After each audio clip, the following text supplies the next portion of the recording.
일본의 쌀값이 폭등으로 인해서 우리나라 관광 온 일본 여행객들이 우리나라에서 쌀을 사서 간다는 뉴스를 본 적이 있습니다.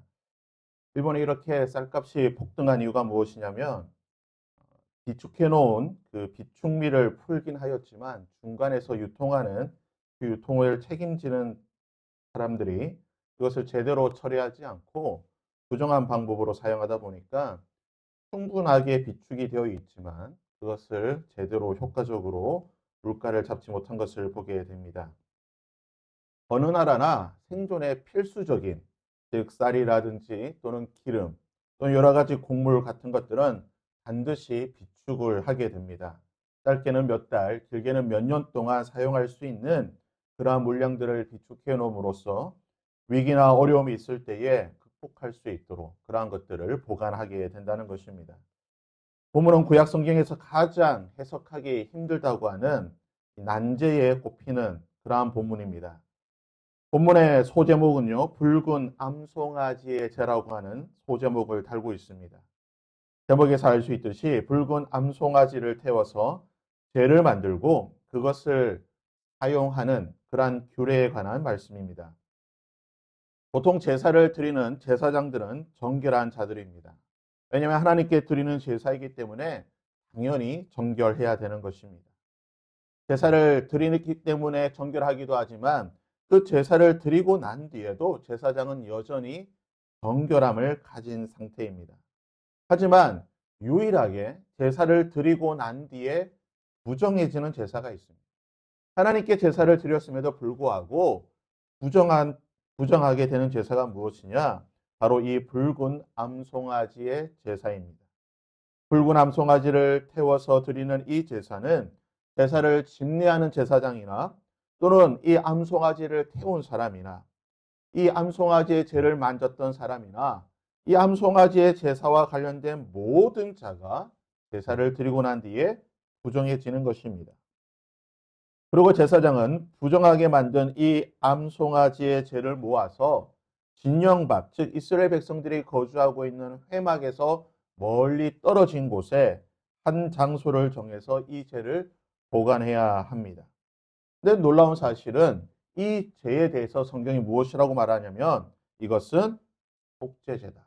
9절 말씀에 보면 이것이 하나님 앞에 속죄죄가 된다라고 말하고 있습니다.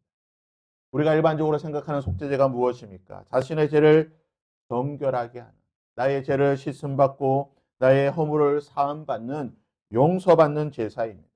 이 제사를 드리기 위해서는 수송아지로부터 암양, 암염소, 비둘기 또는 고운 곡식 가루까지 자신의 형편에 따라서 이 제사를 드리게 되는 것이고 속죄제를 드리고 나면 나의 모든 죄를 속함받습니다.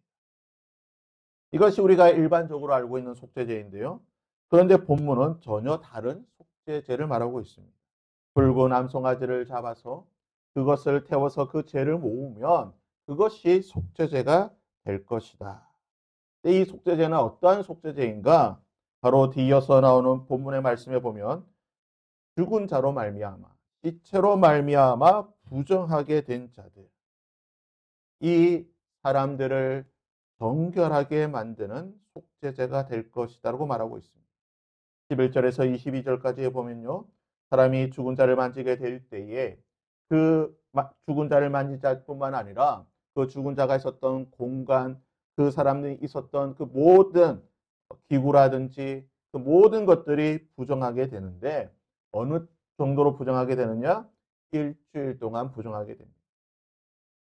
그런데 이 부정한 것들, 그 성막과 기구와 또한 사람, 일주일 동안 이 부정한 것을 깨끗하게 만들 수 있는 방법이 무엇이냐? 13절 말씀에 보면요. 정결하게 하는 물을 그에게 뿌리지 아니하므로 깨끗하게 되지 못하고 그 부정함이 그대로 있을 것이다. 즉 무슨 말씀입니까? 붉은 암송아지의 죄를 모아서 그것을 물에 타서 그 물을 뿌리게 되면 정결하게 될 것이요. 그것을 뿌리지 않으면 부정하게 된다라고 말하고 있는 것입니다. 만일 이 방식으로 부정한 것을 씻지 않으면 어떻게 된다고 말하고 있습니까? 13절에 누구든지 죽은 사람의 시체를 만지고 자신을 정결하게 하지 아니하는 자는 여호와의 성막을 더럽힘이라 그가 이스라엘에서 끊어지게 될 것이다. 죽은 자로 말미암아 그 부정함, 그 더러움을 씻지 않는 자는 여호와의 성막, 즉 이스라엘 백성의 공동체에서 끊어지게 되는 가장 끔찍한, 가장 어떻게 보면 최후의 심판을 그가 받게 된다라고 말하고 있는 것입니다.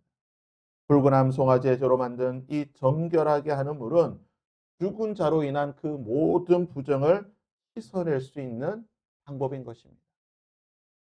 물론 성경을 보게 되면 부정한 것을 씻는 방법이 있습니다. 제사를 드리면 됩니다.